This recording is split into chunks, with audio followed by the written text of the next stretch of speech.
Girl, I say, if only life would lean our way. 그러려면 설레임이 필요합니다. 두근두근 설레임이. 두번 설렜어.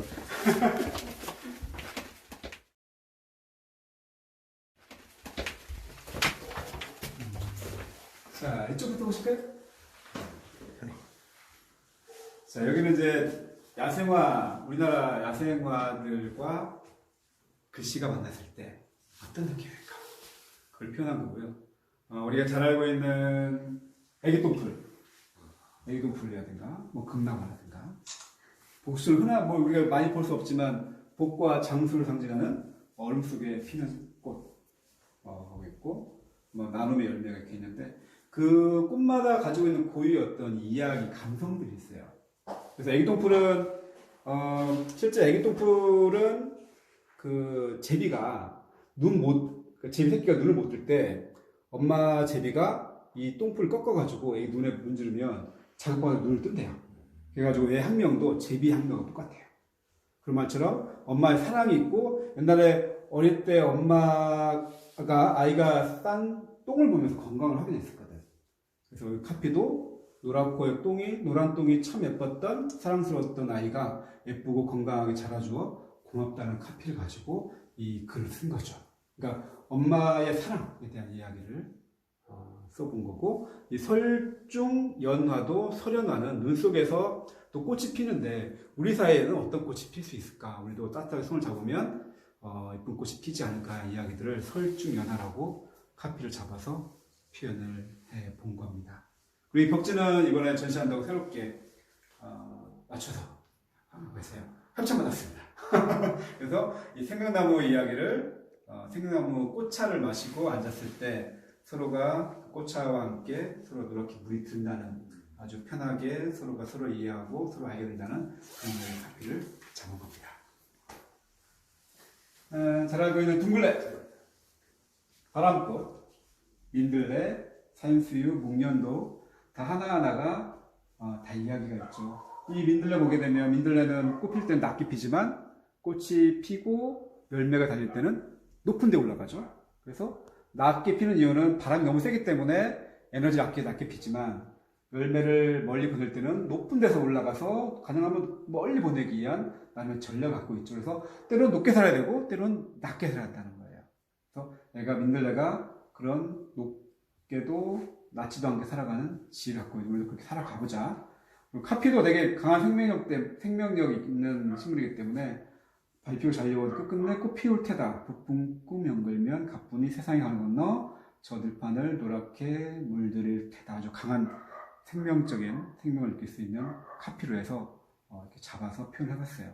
하나하나 작은 카피도 제가 사진을 찍고 카피를 쓸 때 글씨가 이 식물의 감성에 잘 어울릴 수 있도록 노력을 한 작품입니다. 이건 다 직접 찍은 건가요? 네, 찍은 거예요.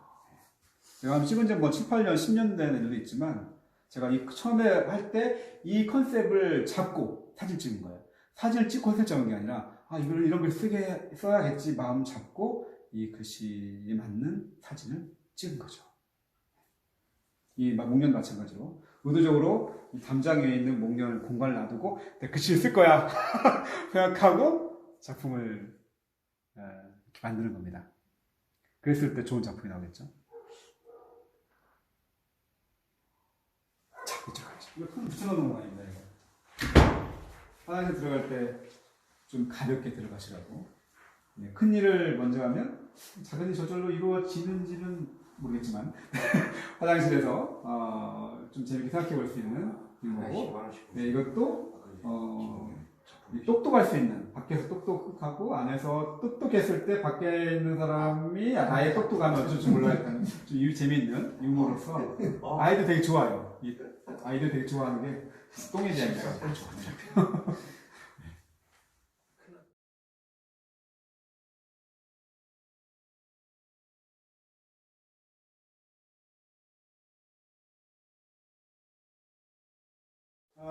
사실 저의 이런 식물에 대한 감성이라든가 어떤 감수성은 20대 때 나왔어요. 20대 때 제가 시집을 낸 것들인데 25살, 27살, 29살 제가 시집을 내면서 그때는 되게 힘들었던 과정들이지만 지금 생각해보면 그때 썼던 많은 시집이라든가 많은 이런 감성들이 제가 20대를 넘어서 30대, 40대 어떤 살아가는 동력, 에너지, 제가 지금까지 올 수 있었던 큰 힘이 아니었나 그렇게 생각해요. 그래서 부끄럽지만 저의 20대 시집을 좀 이렇게 내놓고 제가 싼 똥 어떻게 소화되고 있는지 그 똥으로 제가 걸음 삼아서 지금 30대, 40대 살고 있지 않나 생각을 해봅니다.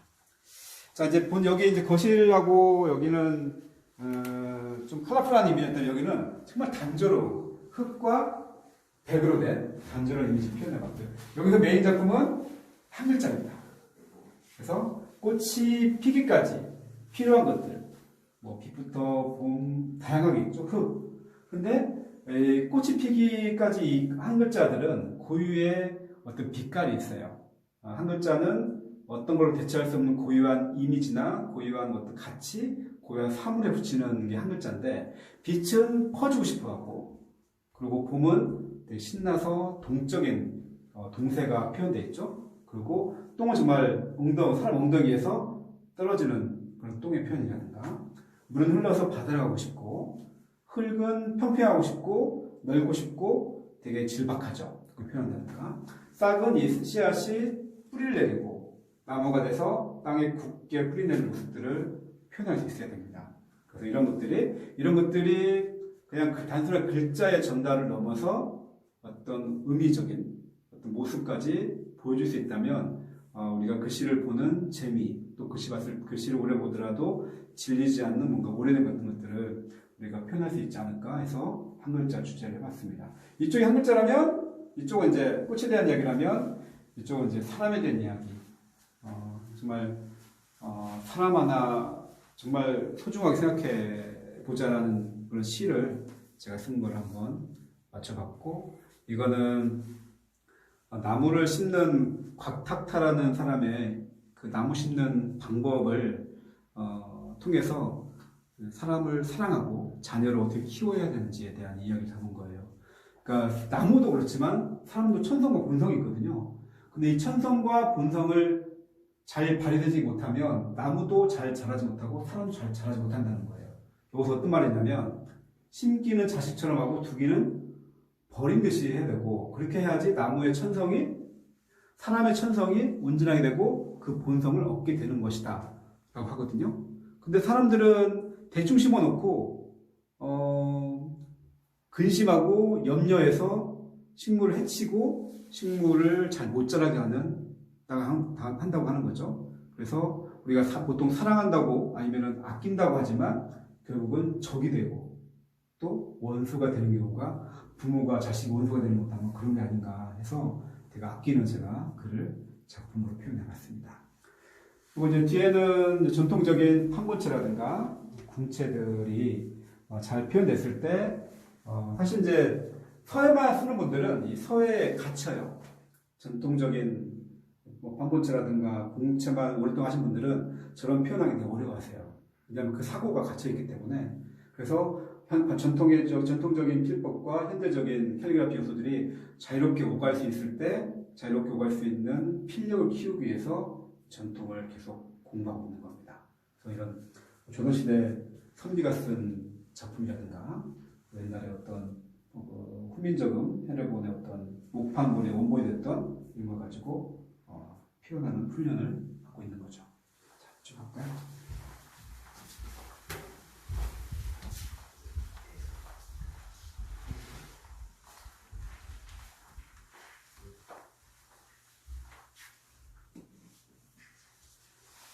자, 이곳은 밖에가 컬러풀한 작품들이라면 정말 소소한 일상, 소소한 생활 소품, 아기자기한 이걸로 이제 꼬마 여자아이가 살던 방이라서 아기자기한 작품들을 모아놨고요. 이런 평상시 거울로 쓰다가 눌렀을 때 이렇게 무드등이 될 수 있는 LED 등이라든가 킬 수 있는 그렇죠? 라든가 이런 좀 컬러풀한 액자, 너무 이렇게 단색적인 게 아니라 이렇게 금박 그 호일이라고 하죠. 호일, 이렇게 알루미늄 호일을 글씨에 입혀가지고 컬러풀한 글씨가 나온 게 한다든가 아니면 이 컵에다가 차 마시는 컵에다가 야생화를 넣어서 글씨와 어울리는 이런 컵을 만들 수 있다라든가 네. 이런 생활 소품들 이런 이제 서빙보드라고 하죠. 빵도마라고 통하는데 빵도마에다가 레이저로 이렇게 마킹을 해가지고 이제 빵을 줄 때 했을 때 빵 맛이 달라질지 모르겠지만 되게 주인의 정성이 느껴지고 어떤 감성이 느껴지는 또 표현이 가능할 것 같아요. 이렇게 이제 도자기를 본다든가 아니면 이제 상업적으로는 어떤 이제 화성시에서 의뢰한 건데 화성시 농업기술센터에서 그 농산물들의 어떤 브랜드를 만들어 달라 해가지고 브랜드 네이밍을 제가 해드린 거거든요. 그래서 화성에 가장 어울리는 그 네이밍이 뭘까 하다가 화성 들판에서 만든 농산물 해가지고 화들짝을 제가 브랜드를 제안한 거예요. 그래가지고 화성에 있는 농산물들이 다 화들짝이라는 브랜드를 달고 판매되고 유통되고 있는 겁니다. 결과는? 지금 하고 있어요. 아. 네, 그래서 돈을 받고 하고 있고 이렇게 이런 케이스도 만들어 납품을 한 거죠. 납품한 걸 제가 받아온 거고 뭐 가까운 데 있는 내동마을 같은 경우에도 이렇게 캐치프라이즈를 제안을 받았거든요. 어떤 게 좋겠느냐. 이 내동마을 가장 어울리는 캐치프라이즈가 그래서 자연과 어떤 즐거움, 체험이 컨셉인 것 같아가지고 이 타이틀을 캐치프라이즈를 자연의 문법, 즐거움의 풍덩이라는 그런 슬로건을 정하고 이런 디자인 글씨를 써서 디자인해서 납품을 지금 한 상태입니다. 네. 자, 그리고 이제 뒤에는 이제 작가의 소소한 작품도 있지만 뭐 이런 타일도 가능하고요.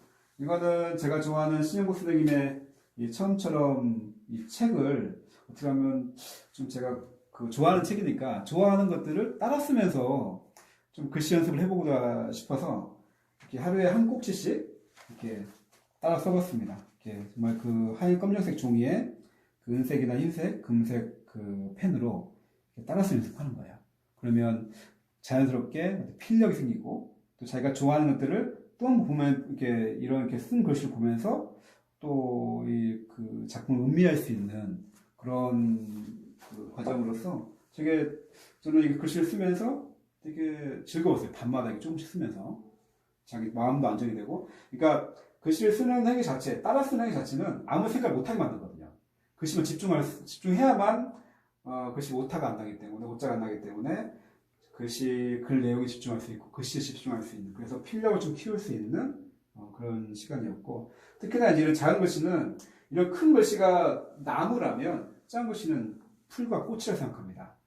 그래서 숲이 아름다운 곳은 큰 나무가 있고 작은 풀이 있을 때 숲이 안정되고 아름답거든요. 그래서 큰 나무와 작은 나무가 같이 아름다우려면 작은 글씨도 많이 노력을 해야 되기 때문에 이런 과정들을 받고 있습니다.